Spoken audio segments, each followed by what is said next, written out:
they dare take a player at the one position where they have absolutely no need at all. Good morning to you. Good Monday morning. I'm Dejan Kovacevic of DK Pittsburgh Sports. This is Daily Shot of Steelers. It comes your way bright and early every weekday.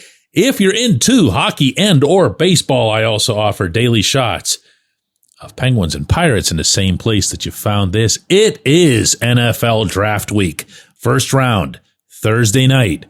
Lynn Swann will be announcing Pittsburgh's first pick. That'll, of course, come at number 21 overall, barring a move up or a move down.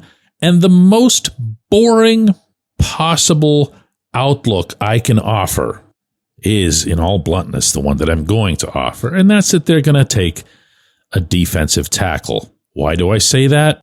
Well, aside from the obvious that defensive tackle is a stirringly strong position at the top of this class, aside from Larry Ogunjobi no longer being on the roster and Cam Hayward getting up there, at least in terms of official years, not necessarily in performance, a case can strongly be made for why that'd be a fine positional outcome. I could instead just take you through a tour of process of elimination. We could bring up for the bazillionth time that there don't appear to be quarterbacks in that range, at least not comfortably so.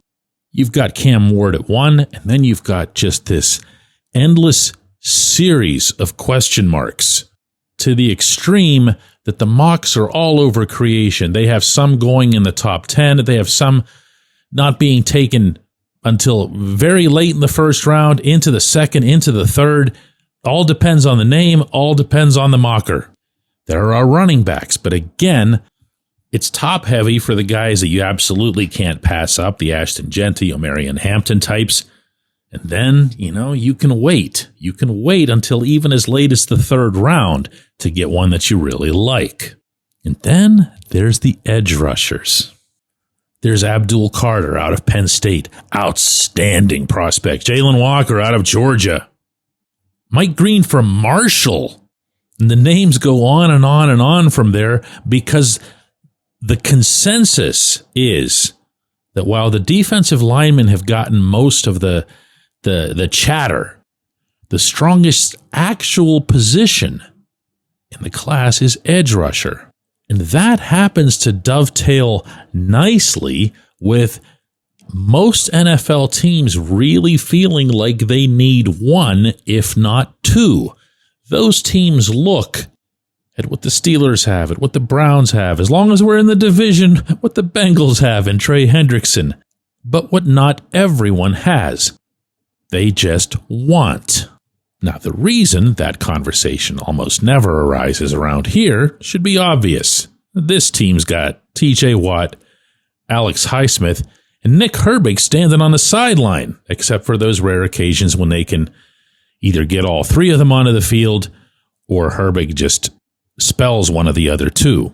So in deference to my broader stance that the Steelers would be much, much healthier as a franchise over the longer term if they just took the best player available, how could I reasonably rule out that they would take an edge rusher if their board, A, includes edge rushers, and let's not assume, B, happens to turn one up right then and there. And let's say there's a sizable gap in their minds between whoever they have in that slot on their board and whoever they have next. That's BPA. Is that when you take those phone calls about teams wanting to trade up? Yeah, it probably is. Is that when you take those calls seriously and trade down? Yeah, it probably is. But let's also focus on the possibility that so many teams snap up these edge rushers that they end up pushing back further into that first round players who do fit what the Steelers hope to get. And, of course, that player being a match for BPA. That, to me, is an optimal scenario, and I might double that scenario if the Steelers have, in fact, internally made up their minds, and I mean made up their minds about this group of quarterbacks. Meaning, let's say that they happen to feel that there's Ward and then there's everybody else, and this isn't the year for us to be fishing. I'm going to repeat here. I'm talking about potentially how they feel, not how I feel. Let's say that they feel that way. Well, in that event, then you're hoping not only for a run on edge rushers, you're hoping for a run on quarterbacks, as much as that's feasible. And that's the one position where you can always see unusual activity in that regard, meaning the reaches, because you'll have a New Orleans Saints who just found out they might not have Derek Carr all season due to a shoulder injury. Well, what they thought they needed a month ago is different than what they need now. You've got the Browns up there. They're not known to be after a quarterback, but the one thing about the Browns is that, they're the Browns. So they're liable in any given year to add to that fabled Tim Couch jersey. And with each one of those, and this to me is part of the fun of a first round in general, you don't just have one player that's coming closer to the Steelers. You have a group of players, and you have a possible selection from that group of players. Or even if that group just kind of migrates downward toward you as a moving pack, you can, and easily so, move up the way the Steelers did to get Broderick Jones. There were other offensive tackles they could have had. All they had to do was wait. That was the one they wanted. For better or worse, that was the one they wanted. So there it is. First rooting interest, run on edge rushers. When we come back, J1Q. Luxenberg, Garbett, Kelly & George is a personal injury law firm in Western Pennsylvania that represents injured people in automobile accidents, workers' compensation cases, and medical malpractice claims. The attorneys at Luxenberg, Garbett, Kelly & George pride themselves in doing what they say they're going to do. It's important to them that when they make you a promise, they keep that promise. And this law firm has been keeping promises for over 80 years. Luxenberg, Garbett, Kelly & George has been AV rated. That's the highest rating a law firm can receive for legal ability and ethics. And the lawyers at the firm have been designated super lawyers, that's a real thing, for over 15 years. Rare combination there. Luxenberg, Garbett, Kelly & George has offices in Cranberry, Newcastle, Beaver Falls, Butler, and Elwood City. Learn more about them at lgkg.com or by calling 888-842-5454. Again, that's 888-842-5454.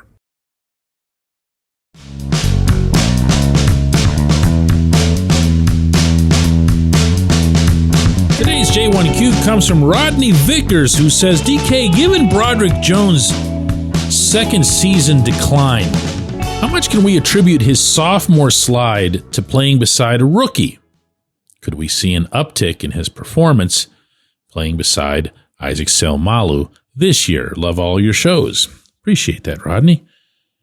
The rookie, of course, was Mason McCormick.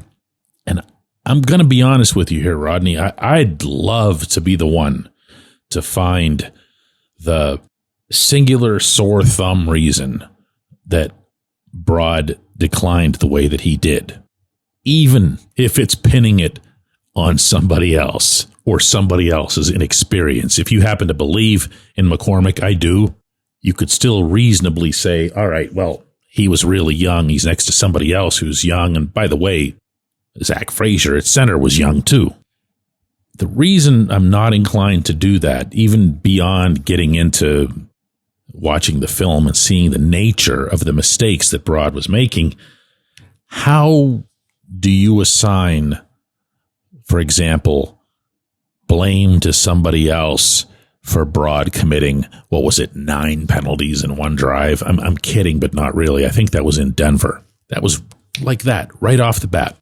How do you assign blame to the guy to his left when it's Brod pushing the guy backward, executing a good, solid initial move against his opponent, then just stopping, just letting up? That's got nothing to do with anybody around him. Now, could it be argued that if he has somebody who's more experienced around him, that veteran would be more aware of Broad's shortcomings and more capable of helping to bail him out. Sure, I guess so, but you could say that about anybody. And if you're an NFL starter who is constantly in need of assistance from another NFL starter, guess what? You're not going to be an NFL starter yourself for very long. In my eyes, and you can take this as a criticism or even an outright indictment of Pat Meyer if you happen to choose so, this young man needs to be coached up, and he needs to be coached up both in the tangible and intangible senses. He needs to be reconstructed. I believe this. Not so much from a technique standpoint. You don't do that now. More from a mindset standpoint. He has to get over, forgive this term in advance, Chooks Okorafor disease. Chooks used to do the same thing. Chooks could walk on water athletically. He could do anything for a man his size.